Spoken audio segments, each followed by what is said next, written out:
Bom dia, meus irmãos, paz nesse coração lindo. Que Jesus os abençoe, abençoe a sua família, os seus pertences. Ponha uma parede de proteção em sua volta para que você esteja completamente protegido e na paz do Senhor. Pedindo a sabedoria divina para explicar, para compreender a palavra de Deus corretamente. Hoje é dia de gotas de luz, é o dia em que eu saio do estudo bíblico e discuto sobre um assunto em pauta para mim como pastora. Toda vez que alguém nos aproxima com um assunto difícil, é algo que requer muito estudo e também a gente ir à palavra de Deus para a gente procurar apoio também, porque nós somos seres muito limitados e sem a presença de Deus, sem o seu apoio, nós não conseguimos ajudar ninguém. O título de hoje é Ver Fantasma e Isolamento. O isolamento voluntário por alguns dias não é disso que eu quero falar hoje, porque esse é um isolamento às vezes até saudável. Mas tem uma espécie de isolamento em que a pessoa fica dias, meses, anos sozinha em um lugar. Esse tipo de isolamento muitas vezes nos traz uma certa desvantagem, tanto para a nossa saúde mental, quanto corporal, quanto a nossa saúde espiritual. Uma pessoa chega para mim e me diz: pastora, eu comprei uma casa e a casa é assombrada. Eu não consigo dormir e vejo isto, vejo aquilo. A primeira coisa que vem à minha mente é: vamos orar. Vamos ler a palavra de Deus, depois nós fazemos oração, vamos pedir orientação divina. Fazemos a oração, pedimos a orientação. Deus está em silêncio. Não está nos dizendo exatamente o que é que está acontecendo. E daí uma semana, duas, manda uma mensagem para a pessoa: e daí? Como é que vai? Melhorou aquele problema que conversamos? Ah, não, o problema continua a mesma coisa. Muitas vezes nós confundimos algo espiritual com algo material. E isso acontece muito. Então, como pastores, nós não podemos assumir imediatamente e dizer: não, minha senhora, a sua casa tem forças malignas, o Satanás está lá fazendo isso, aquilo. A gente não pode fazer isso, porque a gente tem que analisar toda a condição da pessoa também com a sabedoria divina, para a gente ver exatamente o que está acontecendo de errado. O ser humano, interessantemente, não foi feito para viver isolado, nem no que diz respeito à palavra de Deus e nem no que diz respeito ao nosso ser material. Por que eu estou dizendo isso? Porque o nosso ser material, ele não vive sem conexões. A gente precisa de conexão de certa maneira. Bem poucas pessoas conseguem estar num lugar em que ele tem o seu meio de subsistência material para alimento, para saúde, para transporte, tudo sem depender dos outros. Isso hoje em dia é praticamente impossível. O isolamento espiritual é outra coisa que é impossível a gente viver sem Deus. Aquelas pessoas que se trancam entre quatro paredes para não pecar, por exemplo, vivem isoladas do mundo. Que vantagem isso tem? É muito fácil a gente ser um anjo entre quatro paredes, mas quero ver ser anjo lá fora, enfrentando as pessoas más, as pessoas que têm aquela língua de fogo, as pessoas que estão sob influências satânicas.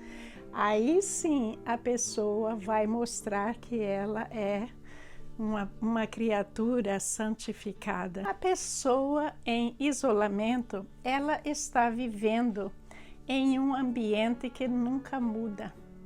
É aquele ambiente estático, como esta parede aqui, ela nunca muda, está sempre azul, estático, está lá.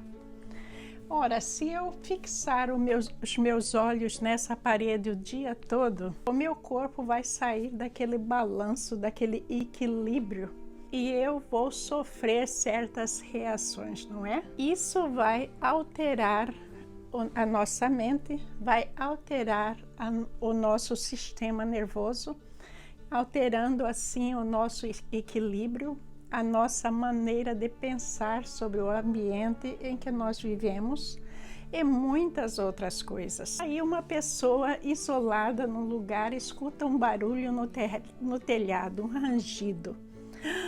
Meu Deus do céu, o que será que está acontecendo lá fora? E a pessoa entra em pânico porque algo está rangindo lá no telhado. E daí, se ela ver um raio de luz ou um relâmpago iluminando a sala, ela vai pensar também que é algo sobrenatural que está acontecendo ali. Se a pessoa tem preparação espiritual, ela vai imediatamente à Bíblia e vai orar ao Senhor. Mas se ela não tem, o que é que vai acontecer? O seu sistema de defesa nervoso, ele vai acelerar todos os órgãos do seu corpo e essa pessoa vai entrar em completo pânico. Uma outra pessoa conversando comigo, já idosa, isolada em um lugar, dizendo que estava vendo vultos pretos. E esses vultos acontecia quando ela estava na sala de estar. Não acontecia em outros quartos. E isso já me levantou uma suspeita muito grande. Por que é que um vulto só vai aparecer na sala de estar e não nos outros quartos? Os outros quartos eram coloridos. A sala de estar era pintada de branco. E essa pessoa estava com um problema ocular. Claro que fiz as orações, claro que pedi ao Senhor e tudo mais. A pessoa pode acumular nos seus olhos debris, partículas, em que elas ficam flutuando nos olhos. Quando a pessoa olha para algo escuro, algo colorido, é muito difícil da pessoa ver algo. Mas se a pessoa olhar para uma parede branca, aí ela vai ver o vulto. E muitas vezes o vulto muda de lugar, por quê? Porque os nossos olhos, ele não está parado ali constantemente. Esses debris, eles podem mudar também de posição nos nossos olhos. Aí a pessoa tem impressão de estar vendo algo. Uma pessoa sem conhecimento realmente pode ficar traumatizada com isso. Um simples exame dos olhos pode nos resolver problema de vultos, problema da gente ver luzes, né? Que é quando a retina está com problema, está fora do lugar, está com uma frestinha lá, a gente começa a ver luzes. E daí a pessoa acha que está vendo fantasma. Mas veja que também isso é causado pelo isolamento da pessoa, que é uma pessoa totalmente isolada, não lê, não tem amigos para trocar ideias. A primeira coisa que vem na cabeça dela é que ela está vendo fantasma, que é algo sobrenatural que está acontecendo. E daí uma outra pessoa me diz: pastora, eu sinto que tem alguém aqui em casa. Eu sinto a presença dessa pessoa me olhando. Na onde eu vou, essa pessoa está lá. Vamos de novo orar e pedir a Deus, fazer as nossas orações. Mas veja que o isolamento, ele é algo muito complicado. A gente tem que tomar cuidado para não deixar, principalmente as pessoas de idade, muito isoladas. Porque as pessoas de idades, elas são vulneráveis há uma série de complexidades médicas que pode causar esse tipo de reação na pessoa. Não estou dizendo que a presença espiritual não pode existir. Sim, pode existir. Mas a gente vê rapidamente através da oração que algo não é bem assim. A gente não pode atribuir tudo às forças malignas, mas também muitas coisas somos nós que estamos causando.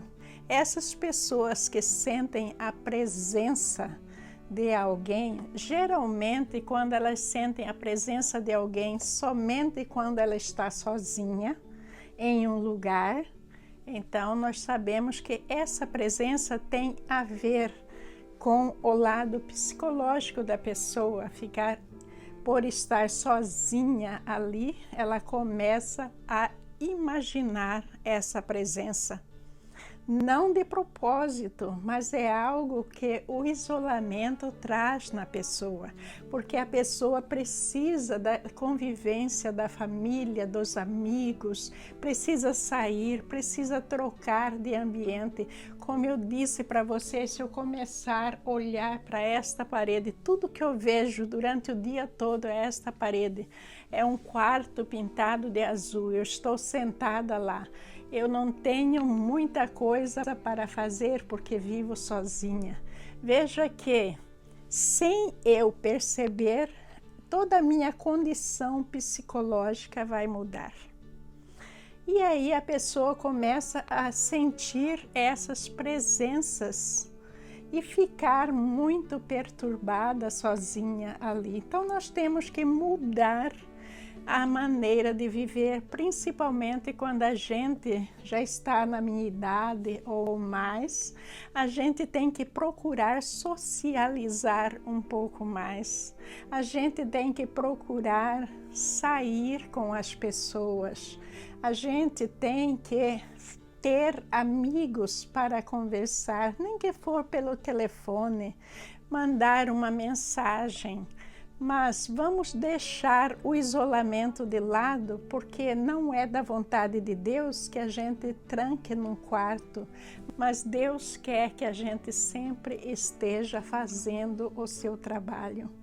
A lavoura de Deus é muito grande e está sempre precisando de obreiros para vir e trabalhar, fazer algo produtivo para o seu próximo, falar com alguém, visitar alguém, escutar alguém. Tem muita coisa para a gente fazer e sair do isolamento.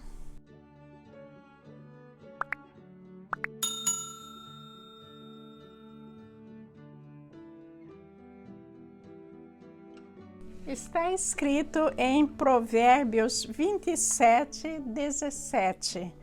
Como o ferro afia o ferro, assim um amigo afia o outro. Veja que isso aí é muito interessante, um amigo afiando o outro. Quando a gente afia uma faca, o que acontece? A faca fica cortante. Quando uma pessoa afia a outra, o que você pensa que vai acontecer? Pode acontecer duas coisas. Ela pode ficar encorajada ou descorajada, depende do amigo. Ela pode se sentir bem ou pode se sentir mal. Ela pode se sentir muito feliz ou infeliz. Então, veja que não é a gente simplesmente socializar com qualquer um, não. A gente tem que falar com Deus sobre isso também e escolher as pessoas certas. A gente tem que pedir para Deus para nos enviar essas pessoas abençoadas em nossas vidas, porque senão a gente vai ver que esse processo aí pode ser muito perigoso. Eu vejo muita gente falando, amigos, é isto, é aquilo. Sim, mas amigo é a coisa mais rara de se encontrar. Quando a gente encontra um amigo, a gente tem que agarrar, não deixar esse amigo ir. Porque o amigo não é aquele amigo que hoje é amigo e amanhã ele sumiu, já não é mais amigo. Hoje ele vem, tira de você aquilo que ele quer, amanhã ele não é mais o seu amigo. Não, isso aí tudo é falsa amizade e a gente tem que tomar muito cuidado com isso. Então, a gente tem que orar para Deus também sobre os amigos. Agora, que os amigos são necessários em nossas vidas, são. Porque é o que estou falando aí sobre o isolamento. O isolamento é complicado. Ele pode trazer muitos danos materiais e espirituais para nós. Leitura de Eclesiastes 4:12. E se alguém prevalecer contra um, os dois lhe resistirão. E o cordão de 3 dobras não se quebra tão depressa. Esse exemplo, ele é muito importante para a gente saber que Deus não quer que a gente viva no isolamento. Vou citar para vocês um exemplo muito interessante de que virou algo que ajuda os policiais a não trabalhar em isolamento. Na maioria das vezes eles trabalham em 2, 3, às vezes até 4. Então, vamos supor que um policial recebe uma chamada de emergência. Aí ele vai para esse lugar, ele não pode dizer não, ele tem que ir ver o que está acontecendo. Aí chega lá, bate na porta, a porta abre. E daí, como é que esse policial vai entrar? Ele tem certas táticas, certos treinamentos para entrar. Mas daí vem 2, vamos supor que eu sou um policial. O outro policial vai ficar de costa para mim. Por quê? Porque eu vou olhar à minha volta 180 graus e o outro policial vai olhar o lado de trás 180 graus, formando 360 graus. Então, a segurança do policial é muito maior em 2 do que em 1, não é? Sim, porque eu sozinha eu não consigo olhar os 360 graus. Aí está falando do cordão de 3 dobras que não se quebra tão depressa. Então vamos continuar no exemplo do policial. 2 é melhor do que 1. Agora vamos supor que tenham 3 policiais. Aí se a gente imaginar, vamos supor, deixa eu fazer aqui um triângulo. Vamos supor que um policial está aqui, um aqui e um aqui. Cada policial vai ter o seu ângulo de visão. O policial daqui vai ver toda aquela área, daqui toda essa área e daqui toda esta área. Então, não sei se vocês estão percebendo que esses 3 policiais, um olhando de cada lado, melhora o resultado do trabalho deles. Eles podem ter um resultado muito melhor em 3 do que em 1, ou em 2 do que em 1. Então vai crescendo. A pessoa tem menos possibilidade que 2 e que 3. Mas veja que se esses policiais estão, vamos supor, em 2 ou em 3, mas um cumpre o seu treinamento e o outro, ao invés de fazer o seu trabalho e olhar nessa direção, ele vai olhar do outro lado e vai ficar despercebido, e daí o perigo vem. O que é que vai acontecer? Eles vão sofrer as consequências do ato de um. Então, por isso, nesta vida, escolher alguém para ser nosso amigo não é algo muito simples, porque é baseado, a gente tem que confiar na pessoa. A gente tem que ver que se é uma pessoa que tem uma vida que a gente considera uma vida parecida com a nossa.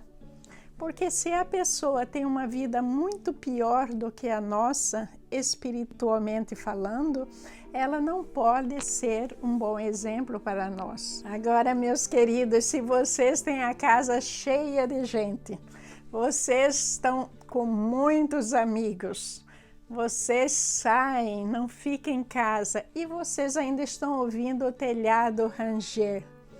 Vocês estão ouvindo barulho do lado de fora. Vamos ligar para a polícia porque algo está errado, não é coisa da sua cabeça. E daí, se não for o problema da polícia, vamos orar e vigiar. É para isso que a gente tem que estudar a palavra de Deus, porque a gente nunca está sozinho.